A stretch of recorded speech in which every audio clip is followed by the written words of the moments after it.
Mbak Nike. Ya, oke Mbak Fisika, Nike. Ibu. Oh, Mbak Nike. Oke, Ibu. Ya, oke. Jadi Mbak Niken ini S2 Fisika, Mbak ya? Lagi, Bu.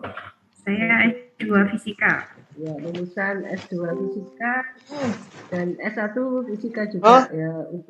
Ya, sudah lulus ternyata alumni S2 Biologi. Nah, Mbak Niken dipercaya di bioimaging ya, yang kalebnya adalah Bapak Joko Sanjoyo sebagai eh, operator mikroskop elektron. Ya, biasanya sering kita sebut justru adalah sebagai SEM, scanning elektron mikroskopi. Ya.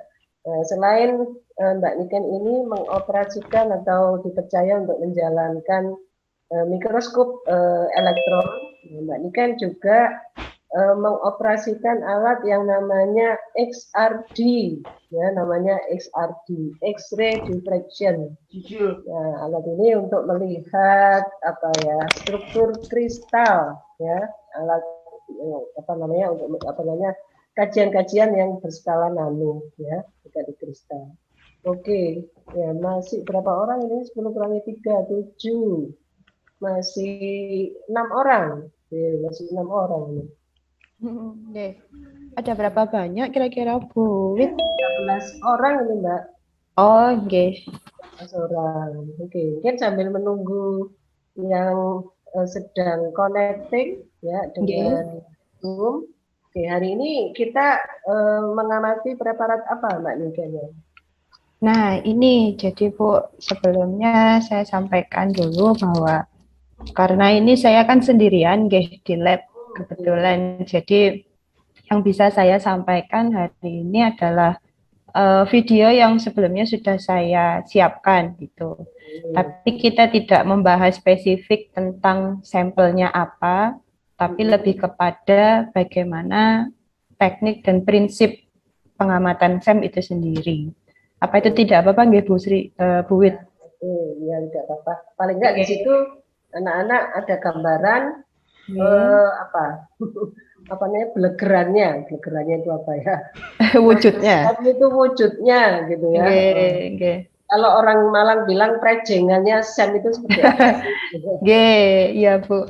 Jadi mohon maaf sekali kepada teman-teman mahasiswa karena apa kita nggak bisa berinteraksi secara langsung. Anda sendiri juga nggak bisa istilahnya membawa sampel Anda sendiri, sampel biologis khususnya untuk diamati langsung di lab karena memang regulasinya masih mengharuskan kita untuk bertemu secara daring. Jadi mohon maaf ini nanti sampel untuk demonya adalah sampel logam. Saya cari yang simple, tapi yang penting saya ingin menyampaikan kepada Anda nanti terkait prinsip dan tekniknya pengamatan SEM. Itu mungkin Bu Wit karena juga salah satunya seperti yang disampaikan Bu Wit tadi, background saya fisika. Jadi untuk sampel biologis ini saya masih sangat banyak perlu belajar. Tapi untuk teknik imagingnya, artinya mengoperasikan toolnya, kurang lebih bisalah saya sharing apa yang sudah saya dapatkan selama ini. Ya. Oke. Ini sudah hampir komplit ini Mbak. Ada 12 dikurangi 3. Berapa? 9. Iya Bu. Iya, oke Mbak. Ini kan bisa dimulai dengan Mbak. Oke, siap. Baik, ini materi yang saya berikan berupa PPT, nanti diselipi video-video yang sebelumnya sudah saya record. Apakah share screen saya sudah bisa tampil, Bu? Ya, oke, sudah Mbak. Oke, baik. Selamat sore kepada teman-teman mahasiswa teknik preparat mikroskopi, Bu, mata pelajaran. Ini teknik mikroskopi. Sebelumnya perkenalkan, nama saya Nike. Saya adalah alumni dari Brawijaya, lebih tepatnya di jurusan fisika. S1, S2 saya tempuh di jurusan fisika. Kebetulan fisikanya ngambilnya fisika material. Jadi kalau nanti tanyanya tentang sampel-sampel biologis, mohon maaf sekali kalau pengetahuan saya sangat minim. Kemudian saya diberi mandat untuk mengoperasikan peralatan yang baru saja dibeli oleh Brawijaya. Pengadaannya sekitar tahun 2019. Ada 2 alat, yakni yang pertama mikroskopi elektron SEM, scanning elektron mikroskopi. Kemudian yang satunya adalah ekstraksi seperti yang disampaikan oleh Bu Wit tadi. Dan peralatan ini keduanya untuk manajemennya ada di bawah UPT Laboratorium Sentral Ilmu Hayati. Kalau lokasinya lab kita berbeda dengan LSIH, ada di gedung Balai Senat. Kalau tanya gedung Balai Senat itu di mana? Gedung Balai Senat itu di belakang rektorat yang parkiran mobil itu. Kita ada di lantai 1. Baik, ini garis besar yang nanti akan saya sampaikan. Jadi saya akan sampaikan pertama terkait spesifikasi dari instrumen SEM yang kita miliki. Kemudian ada sedikit gambaran tentang preparasi sampel. Kemudian proses bagaimana akuisisi gambar SEM itu dilakukan, serta bagaimana proses akuisisi spektroskopi IDS dilakukan. Baik, sedikit info tentang laboratorium. Saya rasa Bu Wit juga lebih paham karena beliau lebih lama bergabung dengan LSIH. Jadi LSIH adalah UPT di lingkungan Brawijaya. Kemudian kita untuk peralatan SEM dan XRD itu ada di sekarang namanya subunit laboratorium. Nanti mikro dan nano imaging. Lokasinya seperti saya sebutkan tadi, ada di lantai 1 gedung Balai Senat UB.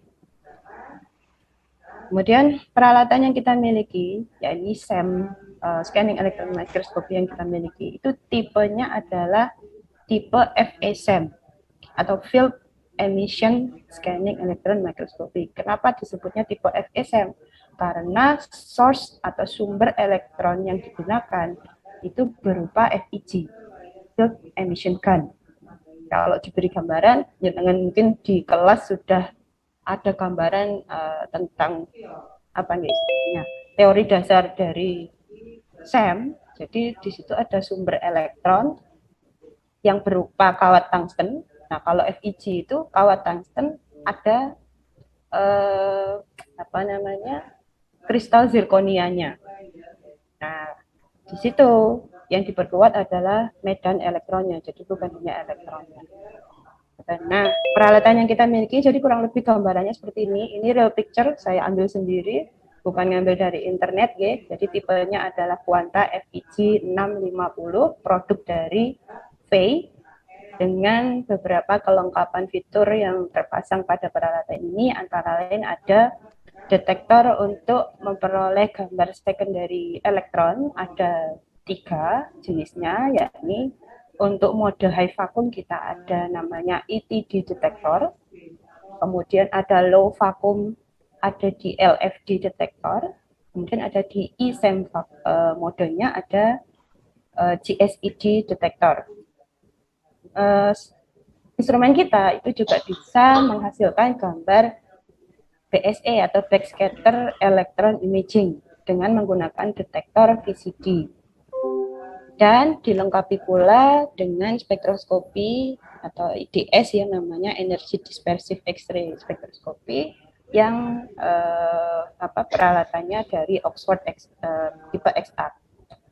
Nah, instrumen ini dilengkapi satu fitur yang kebetulan menurut survei dan menurut vendor pengadaan peralatan ini satu-satunya yang ada di Indonesia, namanya wet stamp.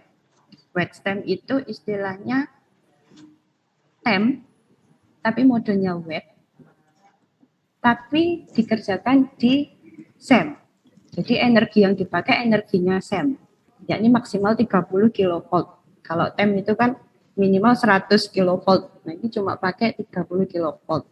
Ya, tentu ada plus minusnya. Tapi ini cukup bisa menggambarkan, terutama teman-teman dengan sampel-sampel biologis, itu bisa nanti menggunakan fitur WetStem ini, utamanya yang mungkin mempelajari tentang bakteri, kemudian yang lebih kecil lagi virus, jaringan, seperti itu, pengennya TEM, tapi yang versi minimalis, tapi informasinya ya tentu saja nggak sejelas TEM.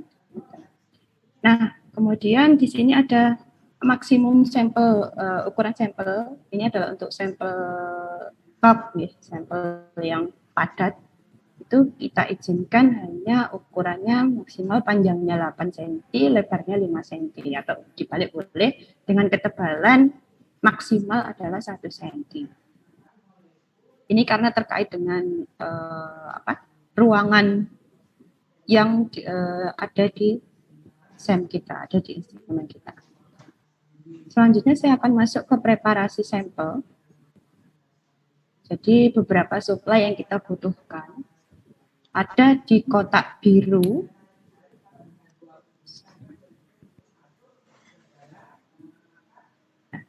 Jadi ada di kotak biru ini, itu ada holdernya sampel yang terbuat dari aluminium, namanya pinstab yang nomor 2 ini. Nah, pinstab yang kita miliki di lab itu ada 2 jenis, ada 2 ukuran maksud saya. Yang pertama itu ukuran yang besar, 25 mm diameternya, kemudian yang ukuran kecil yang sudah saya tempeli warna hitam ini, itu ukurannya adalah 12 mm untuk diameternya. Sedangkan suplai selanjutnya yang kita butuhkan yakni double sided carbon tape nomor 3. Itu adalah yang berupa lingkaran ini. Jadi ini double tape tapi bahannya karbon aktif. Bukan karbon aktif ya, arang-arang karbon lah. Nah, kalau arang itu kan sifatnya konduktif. Jadi digunakan sebagai perekat agar sampel nanti tidak terbang ketika masuk ke dalam chamber SEM. Yang kedua, dia tetap bisa sebagai konduktor antara sampel dengan badan SEM. Nah, itu prinsipnya, teorinya pasti Anda sudah mempelajari bahwa kalau kita mau menggunakan SEM, in principle sampel harus konduktif secara listrik ya. Kemudian ini suplai yang lainnya ada gunting, kita selalu menggunakan tweezer, jangan lupa itu sarung tangan selalu harus pakai. Kemudian ada blower lensa untuk membersihkan debris di sampel. Kemudian ada asetan atau alkohol untuk cleaning, dan tentu saja sampelnya. Dalam hal ini kalau di gambar saya menggunakan sampel logam. Kalau sampel biologis bagaimana? Nah, tergantung. Kalau misalnya sampelnya katakanlah daun misalnya. Nah, kalau daun nanti itu jenengan tinggal potong daunnya.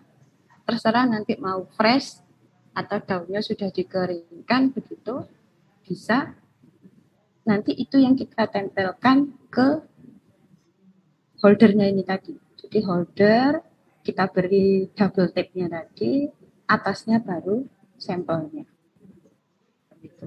Kalau sampelnya misalnya bakteri, sebenarnya kembali lagi tergantung jenengan lagi. Maunya diamati dengan target informasi seperti apa. Pastinya ketika Anda melakukan penelitian, Anda sebelumnya sudah survei, baik itu melalui tanya-tanya kakak tingkat lah, atau mungkin diskusi dengan pembimbing, atau lebih baik lagi adalah dengan membaca rujukan.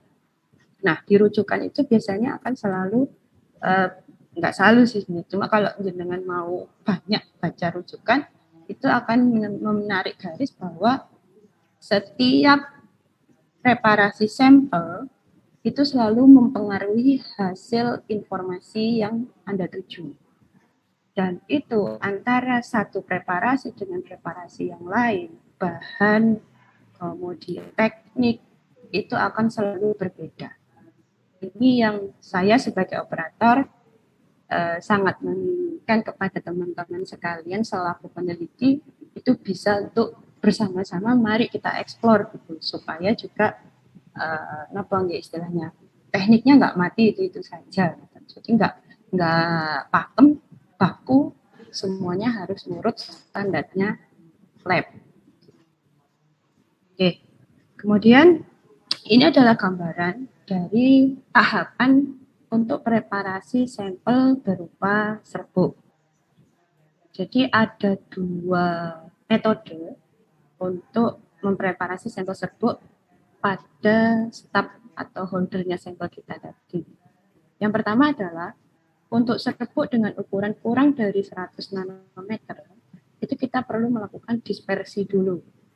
Jadi serbuk kita masukkan ke pelarut, utamanya jenis pelarut yang tidak melarutkan bahan itu sendiri, tapi juga harus mudah menguap, misalnya di etanol.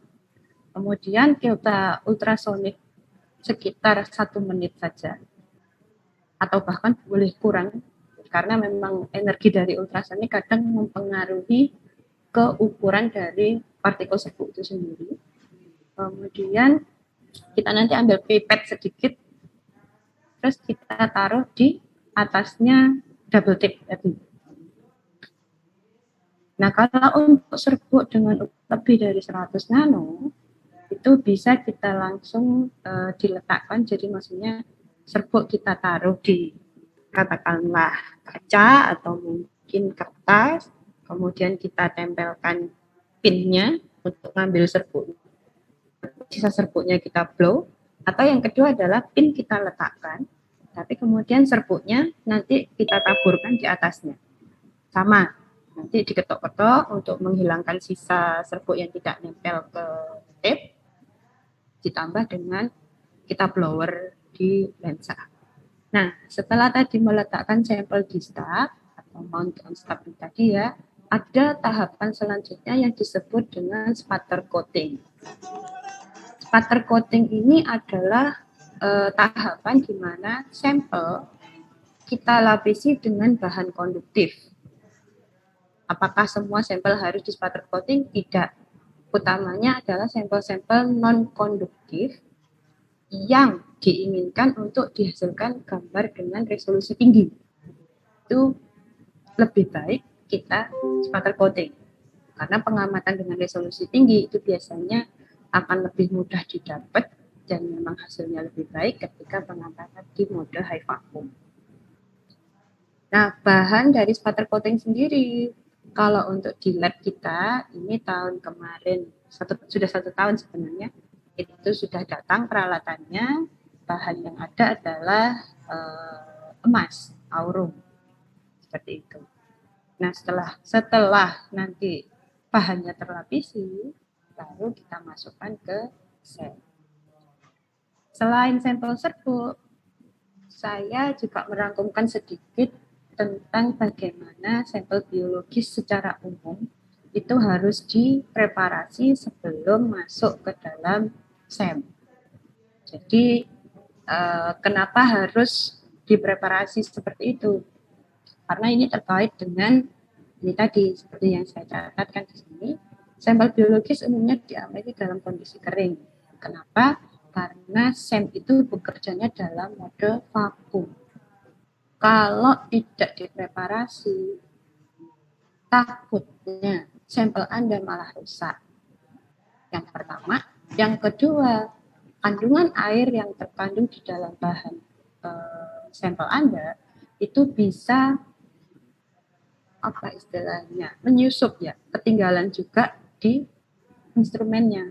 Dan itu kalau sampai nanti si bahannya itu katakanlah air misalnya, uap air ya, itu sampai ke kolom atau sampai ke bagian source-nya SEM, ya sudah selesai, peralatannya akan rusak.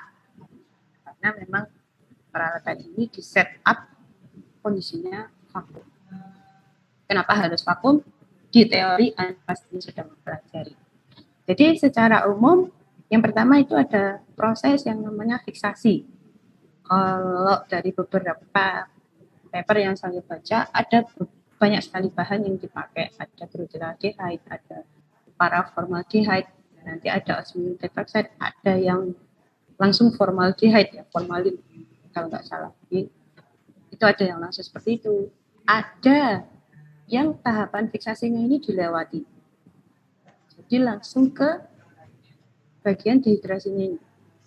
Jadi dengan alkohol series dari mulai yang persentase rendah sampai ke 100%.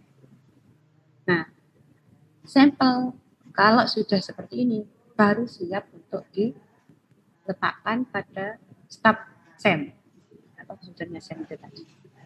Oke.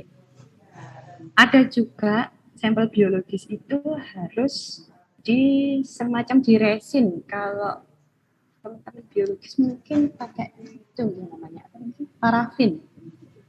Nah, kalau di kita material itu di resin istilahnya, pakainya resin. Kalau teman-teman biologis mungkin pakainya yang itu tadi di parafin. Itu juga ada yang bisa seperti itu. Nah, baru sampel siap untuk diletakkan di SEM. Ini sedikit video.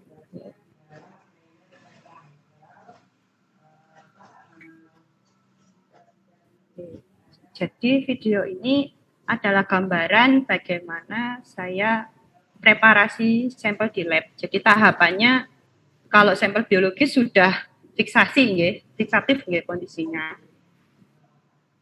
Jadi kita bersihkan dulu untuk pin stubnya. Tisu yang saya gunakan adalah tisu yang lint free, jadi yang tidak berbekas, tidak menyisakan serat tisu di holdernya. Setelah itu kita potong seperlunya saja untuk conductive tape-nya. Oke. Kemudian kita pastikan untuk perekatnya benar-benar merekat ke ininya. Nah, untuk sampel, kalau sampel itu material, terutamanya logam, saya selalu bersihkan dulu. Kenapa? Karena teman-teman material ini biasanya mengabaikan proses dalam pembuatan sampel. Jadi mereka bekerjanya tanpa menggunakan sarung tangan. Atau mungkin nanti di proses machiningnya, misalnya motong logam, itu ada sisa-sisa minyak yang nempel ke logamnya. Nah, kalau sisa minyak atau hidrokarbon ini nempel di logam atau nempel di sampelnya, itu akan bisa mengganggu proses akuisisi gambarnya. Nanti modelnya itu kayak kebakar gitu. Kalau sudah kena tembak dengan elektron dari SEM. Nah, setelah selesai, yakin beres, ini kita kemudian tempelkan ke holder. Kita tekan sedikit untuk memastikan dia benar-benar stay. Dan kita bersihkan dengan cara blower dengan blowernya lensa untuk menghilangkan debris atau kotoran debu mungkin yang nempel di sampel. Oke, dari sini kemudian nanti kita akan pindah ke akuisisi gambar SEM-nya. Oke, yang saya berikan ini contohnya videonya adalah untuk yang mode high vacuum. Jadi sebagai informasi tadi di depan sampel kita, sama juga untuk teman-teman yang barusan bergabung, sampel kita ini, instrumen kita ini itu bisa bekerja ada di 3 mode vakum. Yang pertama adalah mode high vacuum, ini adalah mode umum dari sebuah instrumen SEM. Kemudian yang kedua ada mode namanya low vacuum, jadi tekanannya agak kita naikkan sedikit, itu ada di kisaran maksimal 130 Pascal. Kemudian untuk kondisi lebih dari 130 Pascal, itu kita ada namanya mode ESEM atau Environmental scanning elektron mikroskopi. Nah, yang saya contohkan ini adalah di model HiFi. Jadi sebelum ke video tentang bagaimana tadi sampel sudah siap kemudian masuk ke SEM, saya mau memastikan dulu kepada Anda. Jadi sedikit tentang prinsip bagaimana teknik akuisisi gambar SEM ini bekerja. Yang perlu disiapkan ketika akuisisi gambar SEM, saya sebagai operator biasanya kalau ada yang datang, itu saya ingin ambil gambar dari sampel ini. Oke, Anda punya acuan atau tidak?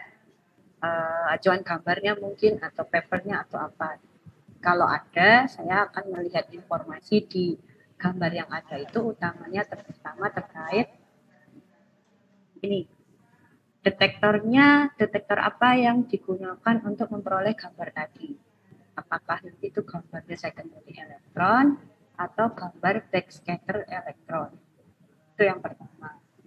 Kemudian yang kedua, berapa tegangan yang harus saya gunakan untuk memperoleh atau akuisisi gambar itu tadi. Kenapa? Karena tegangan ini sangat mempengaruhi proses dari akuisisi. Yang pertama tentang ketajamannya, yang kedua tentunya merusak tidaknya ke sampel. Kalau sampel-sampel biologis biasanya kita ngambilnya di tegangan yang rendah, sekitar 15 kV ke bawah. Itu biasanya kita pakai untuk sampel-sampel biologis. Kenapa? Karena in principle semakin besar tegangan kerja dari SEM, maka elektron atau interaksi volume elektron dengan bahan yang ada di bahan ini akan semakin besar juga. Artinya potensi elektron dari SEM untuk merusak ke sampel itu lebih besar juga. Sehingga fitur yang tadinya kita interest nanti bisa malah rusak duluan. Nah, ini kejadian waktu dulu kakak tingkat Anda bawa sampel bulunya perak kalau nggak salah, itu kita mengamatinya tanpa di-coating, kemudian saya belum tahu karena juga yang bersangkutan tidak punya acuan gambarnya, saya tembak aja dengan tegangan standar yang biasa saya pakai, ternyata kok lama-lama meleleh. Permukaannya tuh kobong. Itu waktu dulu saya juga masih amatir ya, jadi operator belum banyak pengalamannya. Lama-lama kok meleleh, fitur yang saya tadi interest kok berubah dari awal saya lihat sampai waktu ke proses pengambilan gambar. Ternyata saya belajar lanjut itu karena ini. Jadi interaksi volume elektron ke bahan merusak ke sampelnya. Nah, yang kedua itu biasanya terkait dengan arus yang digunakan, besaran arus yang digunakan. Ini terkait kalau di kita besar kecilnya, apa istilahnya? Kalau orang gambar itu atau melukis itu bujel atau lancipnya ujung pensil yang digunakan untuk gambar. Jadi di sini digambarkan kalau diameternya atau arus dari elektronnya itu streamnya arusnya gede, itu ibarat pensil itu pensilnya bujel. Jadi kalau diminta gambar gitu, nggak bisa gambar yang detail. Tapi kalau kita mau gambar detail, memang harus menggunakan yang kecil ya arusnya. Tapi kalau kita istilahnya butuhnya itu informasinya nggak detail, arus besar pun sudah bisa memberikan informasi terkait dengan sampel kita itu tadi. Jadi pilihannya itu benar-benar trial and error sebenarnya. Jadi nggak bisa langsung masuk. Ini saya tembak aja sampel ini pakai setting yang saya pakai ini, kemudian informasinya jadi begini. Belum tentu.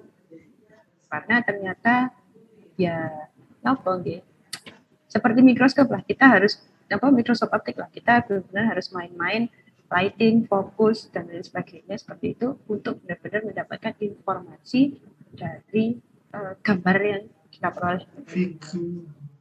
Kemudian yang terakhir itu adalah tentang jarak dari sampel ke pole-nya atau batasan dari stemnya ini tadi, batas keluarnya elektron ke sel. Kalau jarak pengamatannya itu maunya dapat informasi detail tentang fitur dari sampel, itu kita biasanya mainkan di jarak yang semakin dekat. Tapi kalau maunya tidak terlalu detail dan kita mau nangkep luasan area yang lebih luasan lagi, lebih lebar, maka kita bisa mengambil pengamatannya pada jarak pengamatan yang cukup jauh. Kalau standar di lab kita biasanya ambil di sekitar jarak 1 cm atau 10 mm. Seperti itu. Oke. Kemudian, nah ini adalah video yang saya sudah rekam sebelumnya. Jadi ini saya mulai dari pertama adalah membuka chamber dari SEM. Kalau Anda lihat di sini, ini ada 4 kuadran, empat layar, ya, 4 tampilan. Yang di kiri atas ini nanti untuk gambar dari detektor. Biasanya saya gunakan untuk detektor secondary elektron.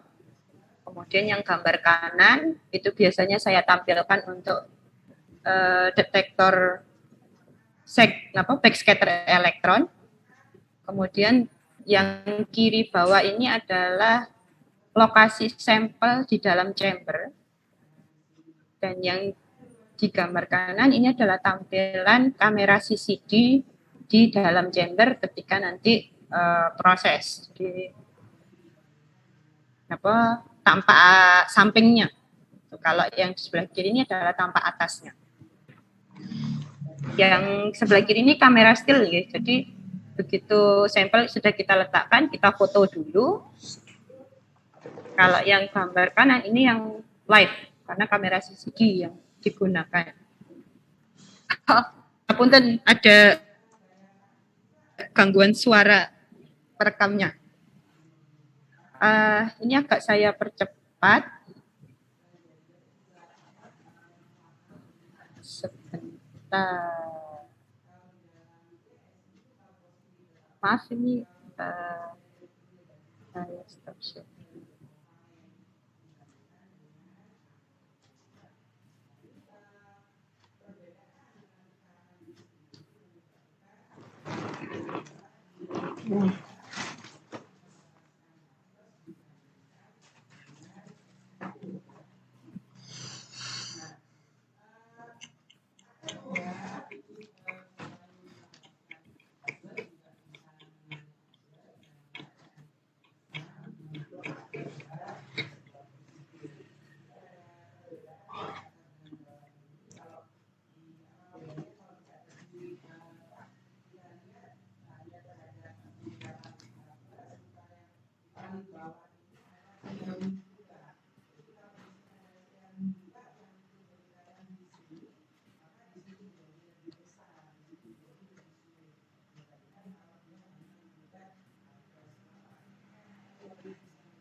Biasanya proses venting ini membutuhkan waktu kurang lebih 1 menit.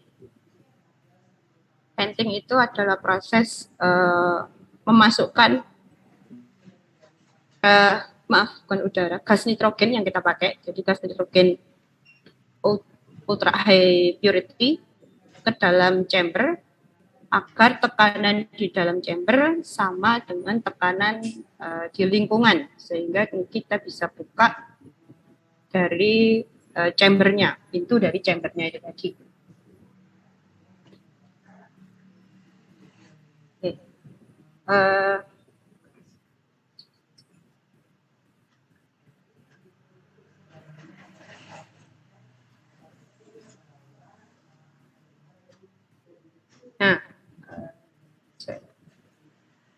Nah, nanti kita buka seperti itu prosesnya. Oke. Nah, seperti ini di dalamnya Jadi ini tadi adalah tempat holdernya. Ini ada 16 lubang untuk meletakkan pin stub.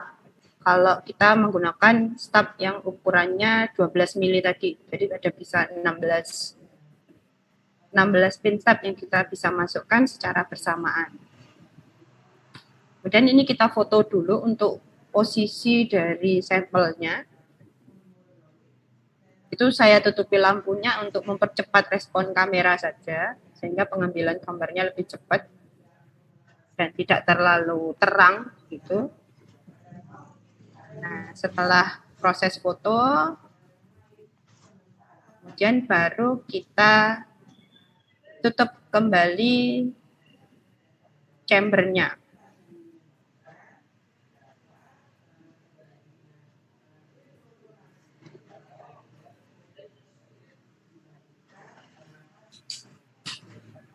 Oke. Kalau sudah seperti ini, kemudian kita pompa kembali. Di sini saya memilih untuk mode high vacuum. Dan ini prosesnya berlangsung sekitar 5 menit. Indikatornya nanti ada di sebelah kanan. Jadi kalau sudah SEM bisa digunakan, itu nanti warna orange di bawah ini akan berubah jadi hijau. Oke, mohon maaf ini saya percepat. Nah, kalau indikatornya sudah berubah jadi warna hijau seperti ini, baru kita pilih sampel yang kita ingin amati.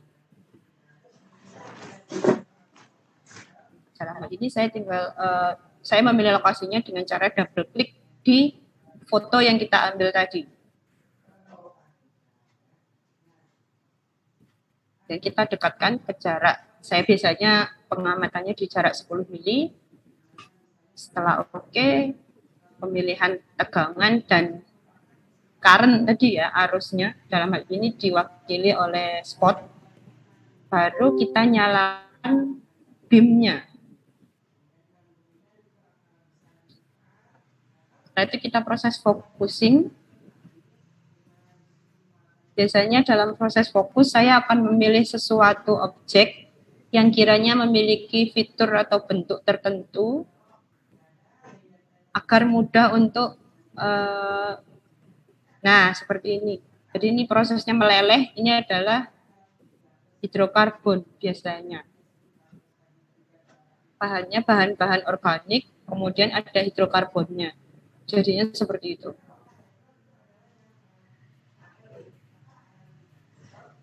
Setelah itu kita beritahu atau kita pastikan WD-nya atau working distance-nya tadi. Setelah oke, baru kita pilih area interest yang mau kita capture gambarnya. Kalau SEM itu bukan foto, nggih. Ada ya bro, orang itu ngomongnya foto SEM. Karena SEM itu kan pakainya elektron, bukan foton ya, bukan cahaya. Jadi SEM bukan foto, tapi gambar. Nah, ini kemudian saya memilih area interest. Di sana saya fokus lagi. Biasanya saya akan memilih area yang tidak benar-benar saya inginkan, khususnya untuk sampel biologis. Area focusing dengan area yang ingin saya ambil gambarnya, itu biasanya saya bedakan, tapi diusahakan yang satu tone warna. Karena kalau satu tone warna, anggapannya secara topografi dia ketinggiannya sama. Nah, ini namanya proses alignment. Jadi saya pastikan dulu bahwa lensa-lensa yang kita gunakan sampai ke aperture itu satu garis, membuat si elektron itu jalannya satu jalan lurus. Sehingga nanti tidak ada yang namanya astigmatisme. Ya. Saya pastikan proses namanya stigmat. Oke, saya pastikan lagi jaraknya benar-benar 10.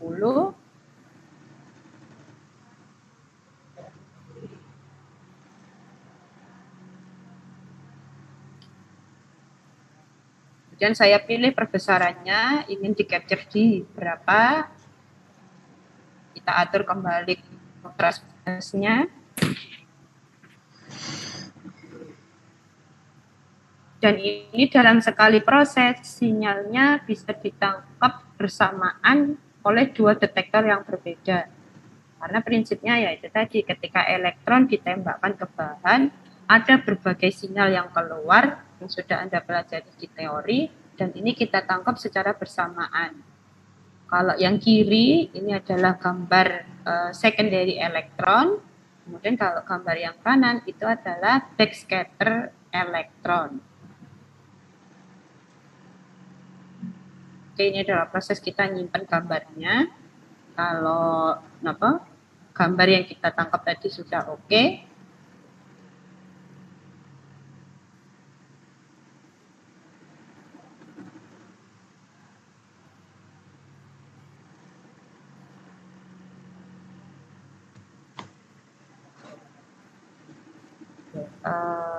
Ini proses nyimpan sebentar. Saya pause di sini. Jadi kalau gambar secondary elektron atau gambar yang kiri, posisi gelap terangnya itu menggambarkan topografi dari sampelnya. Yang artinya kalau terang banget itu posisinya ada di atas atau tinggi. Kalau yang gelap banget itu posisinya ada di bawah. Jadi sinyal yang keluar itu kan lebih sedikit yang tertangkap oleh detektor. Makanya gelap posisinya. Itu menggambarkan kondisinya ada di bawah. Gambar yang kanan, gelap terang. Ini gambar menggambarkan tentang nomor atom dari bahannya. Kalau gelap itu nomor atomnya atom, tapi kita belum tahu bahannya itu apa. Jadi informasinya masih sebatas oke, dalam gambar ini ada paling tidak 2 atau 3 atom yang berbeda. Sedangkan kalau gambar yang kiri, informasinya lebih kepada bahwa sampel ini memiliki topografi, ada yang tinggi, ada yang rendah, dengan bentuknya seperti ini. Jadi seperti itu, kurang lebih informasi dasar yang bisa kita peroleh. Nah, setelah gambar tadi kita peroleh, itu kita bisa memberikan beberapa fitur, yakni salah satunya ukuran pada sampel yang pada objek yang kita inginkan digambar dengan cara menambahkan layer garis. Ini juga Anda bisa lakukan sendiri sebetulnya dengan menggunakan Photoshop atau olah gambar lah, software olah gambar. Oke, ini adalah proses layanan tambahan yang biasanya kita berikan di lab seperti itu, dan itu bisa kita simpan tersendiri.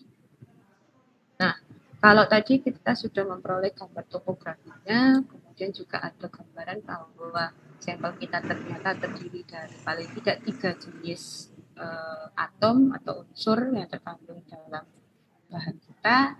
Kemudian bagaimana caranya untuk memastikan atau mengidentifikasi ya bahannya tadi, unsurnya itu apa saja. Itu ada yang namanya spektroskopi IDS. IDS ini adalah kepanjangan dari Energy Dispersive X-ray Spectroscopy. Ada yang menyebutnya sebagai IDX, sama saja. Nah, ini adalah video yang sudah saya ambil bagaimana proses dari IDS itu berlangsung. Untuk proses IDS, biasanya saya menggunakan gambar backscatter elektron sebagai dasar gambar yang kita tampilkan. Karena informasinya terkait dengan nomor atom itu tadi. Nah, untuk IDS, energi yang kita gunakan itu lebih tinggi daripada imaging. Makanya kalau kita amati di sini, saya menggunakan voltage yang lebih tinggi, yakni 20 kilovolt dengan arus yang lebih besar. Atau spot di sini bernilai 5. Kalau gambar tadi kan saya pakai 10 kilovolt sama spotnya 3. Kenapa kita pakai IDS itu energinya harus lebih tinggi? Agar sinar X dari transisi elektron di dalam atom bahan itu bisa tertangkap oleh detektor. Jadi ada nilai minimum yang dibutuhkan untuk mengeluarkan energi X-ray pada suatu atom. Nah, itu yang kita penuhi. Oke, jadi ini saya atur dulu fokus, kemudian energinya, kemudian baru kita proses ambil gambarnya saja. Jadi EDS itu tidak mewakili seluruh sampel, nggih. Apalagi kalau sampelnya heterogen seperti itu. Benar-benar informasinya sesuai dengan area yang kita scan saja. Kemudian ini mulai kita tangkap sinyal X-ray-nya dari proses di dalam sampel tadi akibat interaksi elektron SEM dengan bahan, dan ini kita petakan datanya dengan istilahnya IDS mapping. Kenapa disebut mapping? Karena datanya disajikan dalam bentuk peta sebaran unsur. Seperti itu. Oke. Jadi ini diwakili ada Fe yang berwarna hijau, ada O yang berwarna merah, kemudian ada silikon yang berwarna ungu, masih ada karbonnya. Ternyata lebih banyak daripada sekedar gambar yang kita lihat tadi, gradasinya ada 3 warna. Seperti itu.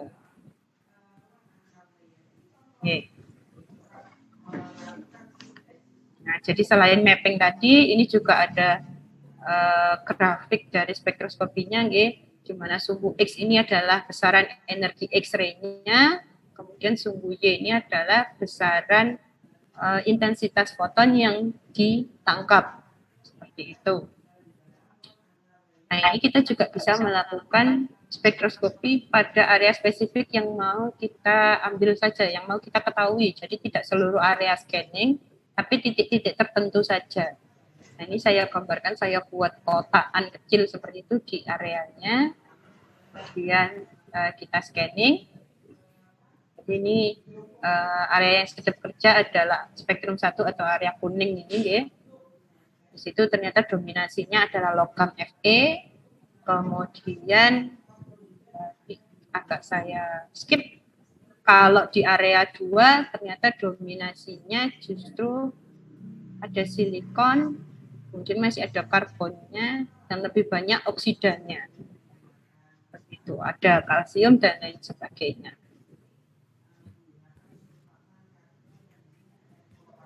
Oke. Kemudian data tadi bisa kita komparasi. Ini untuk membedakan, ini loh bedanya spektrum 1 sama 2 tadi.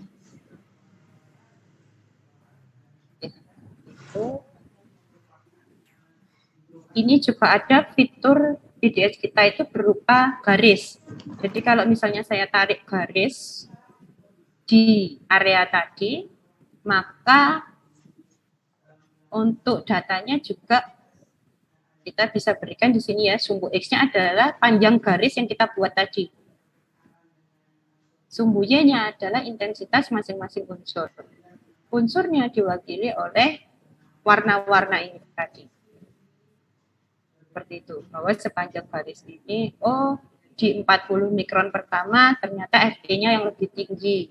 Kemudian 40 mikron selanjutnya sampai 110, dia menurun, lebih rendah. Nah, artinya apa? Berarti itu berupa cekungan. Oke.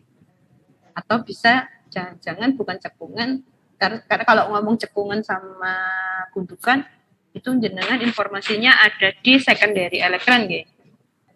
Cuma karena kita pakainya backscatter elektron, informasinya lebih kepada unsurnya di sini jumlahnya lebih banyak di 40 mikron pertama lebih banyak dibandingkan di sisanya.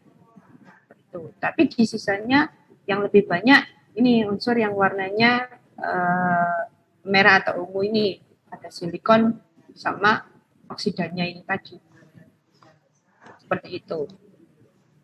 Oke, kurang lebih ini adalah fitur spektroskopi IDS yang terpasang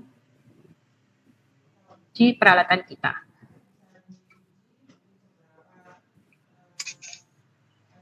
Oke, ini adalah bentuk laporannya yang nanti diterima oleh pelanggan. Laporan IDS-nya, ya. Kalau SEM ya gambarnya saja yang kita berikan. Karena kalau analisa ya yang bisa menganalisa ya yang punya sampel sendiri. Seperti itu. Oke. Kurang lebih itu yang bisa saya sampaikan, Bu Wit. Ya. Oke, terima kasih Mbak Nike. Ya, penjelasannya menurut saya cukup komplit. Ya, sebagai awalan pengganti melihat langsung ya dari SEM-nya. Namun demikian, ya dibuka pertanyaan ya, barangkali tadi ada beberapa hal yang belum sempat tercatat atau yang hendak ingin diperjelas ya. Ada more explanation ya, dipersilakan. Ini berhadiah permen ya. Kalau ada pertanyaan, berhadiah permen atau mau berhadiah hampers, silakan. Oke, Afif, Henny, Maureen, Esti, Tanya apa yo? Nisa, Yudhistira. Tanya apa yo? Saya panggil satu-satu ini. Abdullah, Sahro. Apa yo? Tanyanya Abida. BSI Budi. Pusing ya. Gimana? Sudah cukup jelas atau belum jelas? Oke, itu saja wes pertanyaan saya. Ada yang belum jelas. Oke, pertanyaannya mudah. Oke, silakan direspon, tidak perlu malu-malu. No, tidak ada juga yang merespon. Enggak kok. Enggak ada punishment. Enggak ada punishment. Permisi, Bu Sri. Silakan.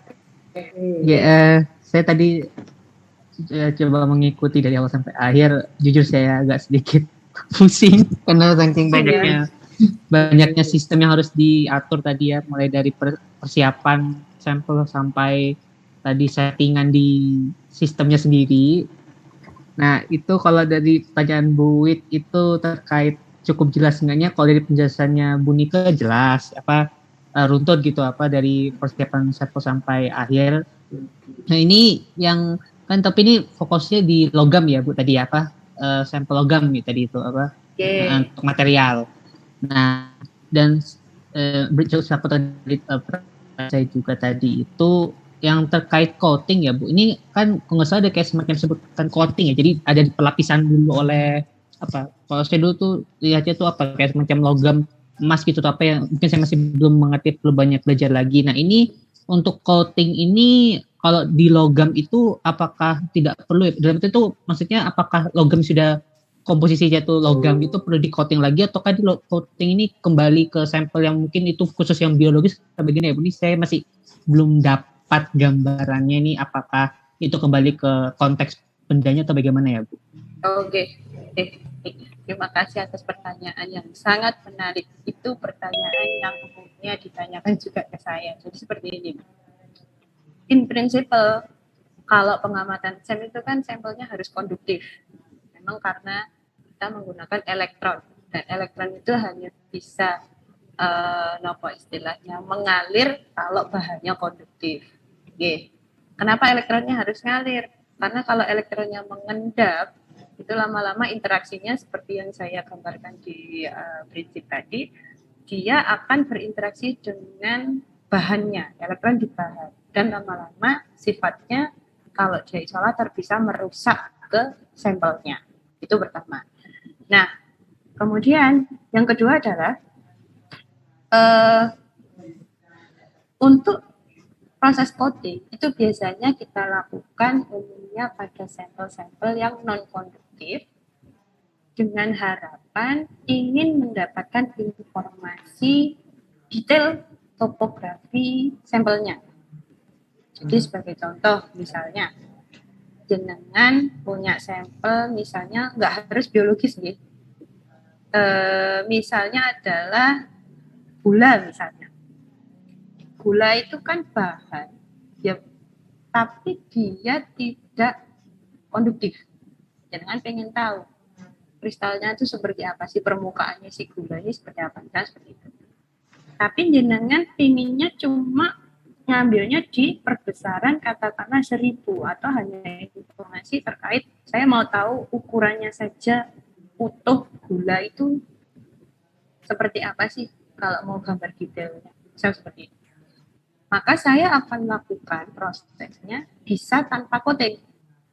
Kenapa? Karena saya bisa mengamatinya nanti di mode low vacuum. Jadi prosesnya kan nggak perlu panjang sampai spatter coating, bisa di low vacuum saja. Tapi resikonya kalau low vacuum, gambarnya tidak akan setajam ketika saya coating. Katakanlah tadi itu si gula ini tadi, saya pengen tahu nih permukaannya lebih detail lagi. Katakanlah luasan area yang pengen saya amati itu misalnya 1 mikron. Nah itu kan berarti kan saya harus melihat ke gulanya lebih detail lagi. Kalau lebih detail lagi berarti kan saya nembaknya elektron ke gulanya tadi harus lebih banyak lagi kan, karena prosesnya lebih lama. Nah, untuk melindungi si sampel ini sendiri agar objek interestnya tidak rusak akibat tembakan elektron, saya akan melapisinya dulu dengan bahan coatingnya itu tadi. Dan bahan coating tidak harus emas nih. Saat ini bahan coating itu bisa karbon juga. Jadi yang penting bersifat konduktif listrik. Cuma yang di lab kita masih punyanya emas saja ya. Nah, kenapa harus di coating tadi? Agar itu tadi tujuannya, supaya melindungi bahan dari bombardirnya elektron agar si bahannya tidak rusak. Sehingga kita bisa memperoleh informasi detail yang kita inginkan. Usahanya ke sana. Gitu. Nah, kalau untuk logam itu kalau logamnya murni logam saja, dia sudah sifatnya konduktif. Tapi untuk teman-teman material itu biasanya logam itu bukan menjadi target utamanya. Jadi logam itu hanya substratnya bahan istilahnya. Nanti di atasnya itu ada treatment-treatment lainnya. Misalnya dilapisi dengan bahan targetnya dia, katakanlah untuk solar panel misalnya. Di atasnya itu kan ada lapisan bahan lain. Nah, bahan lainnya ini sifatnya non-konduktif. Biasanya kita akan lapisi juga dulu dengan bahan konduktif tadi, karena targetnya bukan logamnya, tapi targetnya sesuatu yang terlapisi di logamnya itu tadi. Kalau sampel biologis bagaimana? Sama juga. Jadi kalau misalnya ini ada saya mendapatkan kasus mahasiswa bawa sampelnya berupa membran plastik seperti itu, dia itu kayak ngasih bakteri ke plastik itu tadi. Ketika saya tanya targetnya maunya informasi gambarnya terkait apa? Plastiknya atau bakterinya? Dia hanya menyampaikan informasinya adalah saya mau memastikan bahwa bakteri tadi ada di plastik. Berarti kan saya tidak butuh detail dari bakterinya. Nah, ini bisa saya lakukan pengambilan gambarnya atau pengamatannya tanpa harus saya coating. Karena target kita bukan detail ke yang kecil ini tadi, bukan ke bakterinya, bukan bakteri tunggalnya, gitu, bukan permukaan bakterinya. Tapi kalau targetnya adalah tunggal ke bakterinya, maka saya harus coating dulu untuk melindungi si bakterinya tadi dari bombardirnya elektron yang saya lakukan pada proses pengamatan yang cukup lama ini tadi. Karena kan lebih detail yang kita cari, prosesnya akan butuh waktu lebih lama. karena lebih lama, si elektron akan terbebani oleh bombardir elektron juga lebih lama. Seperti itu. Semoga bisa menjawab. Monggo kalau masih ada yang bingung. Oke. Tambah bingung. Gimana, Yudis? Kalau secara penjelasan dari Bu Nike, alhamdulillah, jadi kalau garis besarnya kan protektan ya, jadi melindungi Semacam. sampel tuh. Oke. Pertama protektan dia, kedua juga itu tadi sebagai sarana si elektron untuk bisa tetap ngalir ke ground. Karena elektron memang harus dibuang kan, tetap harus ngalir ke ground. Elektronnya si SEM itu tadi. Gitu, baik Bu. Mungkin kalau secara kasar saya udah paham, tapi kalau lebih detail dari segi fisika kuantum saya masih perlu belajar. Nggak usah ke sana, in principle aja kita butuhkan. Oke, baik Bu. Terima kasih atas penjelasannya. Oke, sami-sami. Oke, Mbak Nike, bukan melanjutkan ya, mungkin bisa dikaitkan dengan pertanyaannya di Rahul. Waktunya sudah jam 4. Sedikit lagi Mbak Nike ya. Untuk yang pemahaman yang terdahulu terkait dengan mikroskop elektron, itu sampel harus di-coating. Ya kalau dulu memang coatingnya adalah dengan emas gitu ya. Betul. Nah, okay. Untuk mikroskop elektron yang tipenya bukan tipe yang tadi, tipe atau spesifikasi yang disampaikan tadi, untuk mikroskop elektron yang di luar tipe ini, apakah mereka memang sampelnya itu harus di-coating ya Mbak Niken ya?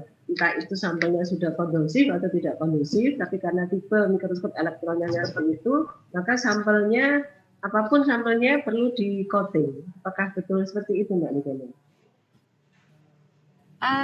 Nah ini, kalau yang saya paham gitu, coating itu memang pertama untuk memberikan sifat konduktivitas sampel itu tadi, gitu.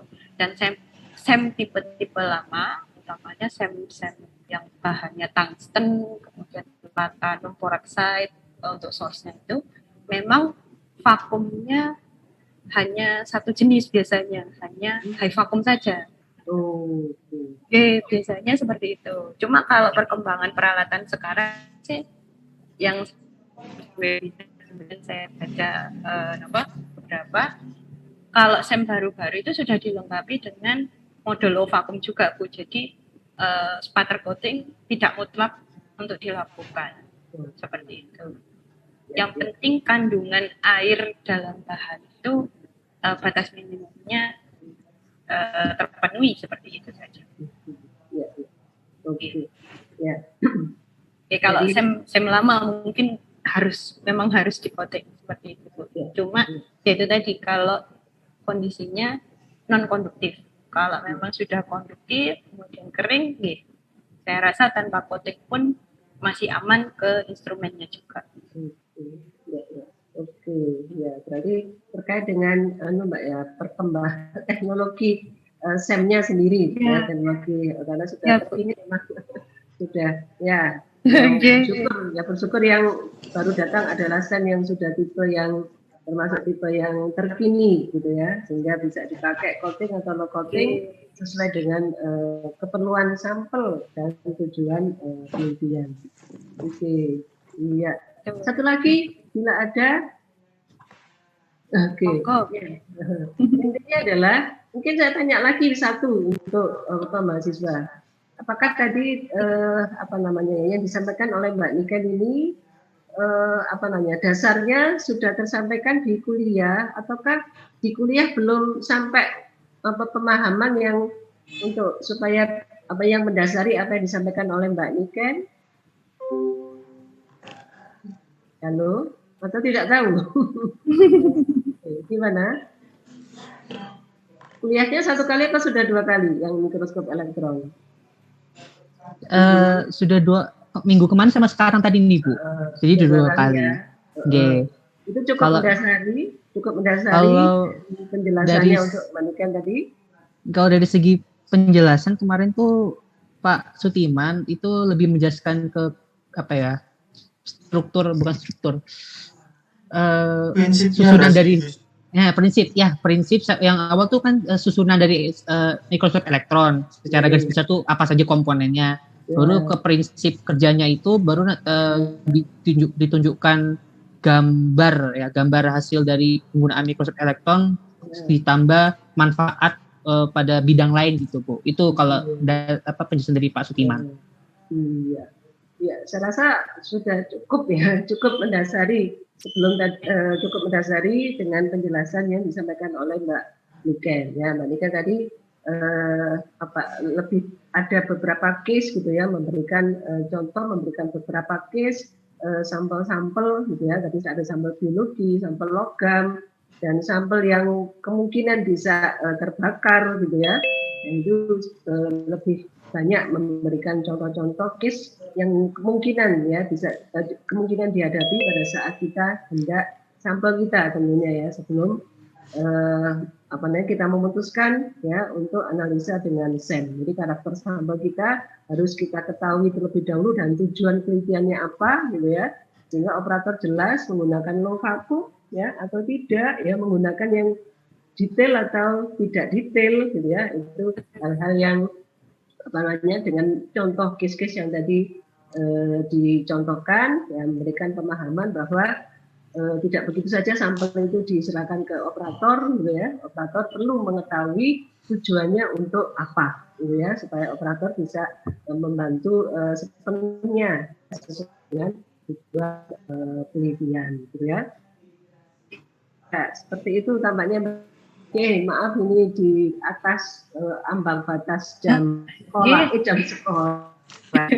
Gak apa-apa, Bu. Ya, untuk materi praktikum SEM ini, ya, tugas yang menyertai ya sesudah Zoom online ya praktikum ini, ya, tugas yang menyertai adalah menuliskan summary yang disampaikan oleh Mbak Nike tadi, tentunya adalah sesuai dengan persepsi masing-masing ya, sesuai dengan persepsi yang ditangkap dari penjelasan Mbak Nike tadi, gitu ya. Oke, supaya saya bisa segera mengetahui sampai di mana pemahaman mahasiswa dengan apa yang disampaikan oleh Mbak Nike tadi, ya, summary-nya ya, tidak ada batasan. Kalau hendak dipakai referensi akan bagus ya untuk menguatkan. Jadi tidak ada batasan. Saya hendak menggali ya sampai seberapa jauh mahasiswa menangkap ya materi dari ini. Gitu ya. Oke, materinya langsung disampaikan ke saya ya. Oke, langsung lewat saya. Tidak apa-apa, saya penuh. Tidak apa-apa ya, biar langsung saya ya. Kalau tidak ada pertanyaan gini, saya boleh juga gitu ya. Oke, bisa. Semoga materinya, berharap saya bisa mahasiswa bisa menangkap materinya. Ya, kamu mungkin mau bertanya itu mau menyampaikan kalimatnya seperti apa ya pertanyaannya itu, karena mungkin tersimpan di sini tidak sulit, belum bisa mengekspresikan pertanyaannya. Seperti itu. Oke, summary-nya ditambahi dengan 3 pertanyaan. Ya, summary yang dibuat ditambah dengan 3 pertanyaan. Ya, pertanyaan tersebut kalau bisa saya jawab, saya jawab. Kalau tidak, nanti saya minta Mbak Nike untuk membantu menjawab ya. Saya kirimkan ke Mbak Nike pertanyaan yang tidak bisa saya jawab. Ya, oke. Begitu ya, Yudis, Afif, mohon minta tolong temannya diingatkan. Kapan Bu terakhir dikumpulkan? Oke, sekarang hari Kamis. Tapi summary Jumat pagi ya, Jumat pagi, ya kan? Nggak perlu buka-buka buku kan? Ya tadi yang dipahami apa ya sudah dituliskan, ditambah dengan 3 pertanyaan. Oke, jadi besok Jumat pagi sudah langsung masuk ke WA saya. Itu maksimal ya. Dan nanti sore, nanti malam dikirimkan ke saya tengah malam kan nggak apa-apa ya, kirim ke saya kan saya nggak buka gitu ya. Oke, baru saya kumpulkan besok pagi ya. Minta tolong Afif temennya diingatkan ya. Oke. Oke, baik. Saya rasa hari ini cukup. Terima kasih Mbak Niken ya. Sami-sami Bu. Terima kasih juga kepada Ibu dan teman-teman mahasiswa mau mendengarkan ocehan saya tadi. Loh kok ocehan Mbak? Itu pengalaman praktis ya, pengalaman praktis. Sedikit pengalaman praktis saya. Pengalaman praktis yang perlu kita dengar dari yang sudah berapa tahun Mbak di SEM? 3 tahun Ibu. Oh, 3 tahun ya, oke. Ya itu pengalaman yang tidak tertulis itu di buku textbook. Ya, itu Bu. Ya, itu harus langsung pada orangnya. Oke, saya rasa itu. Terima kasih Mbak Niken. Materi praktikum teknik mikroskopi sekaligus saya tutup ya. Materinya saya tutup. Untuk kuliahnya masih ada 1 pertemuan lagi ya. Nanti diatur jadwalnya karena Kamis depan adalah Kamis libur gitu ya. Oke, nanti Afif mengatur jadwalnya dengan Prof. Sudirman. Oke, saya rasa saya cukupkan. Oke, saya belum print screen ya untuk laporan. Ya, oke. Terima kasih Mbak Niken dan terima kasih yang sudah hadir komplit ya di akhir. Ada yang terlambat. Yang terlambat nanti bisa pinjam catatan ke temennya ya. Oke, saya tutup. Terima kasih. Wassalamualaikum warahmatullahi wabarakatuh. Waalaikumsalam. Terima kasih banyak Bu Sri, terima kasih banyak Bu Niken. Terima kasih Mbak Nika.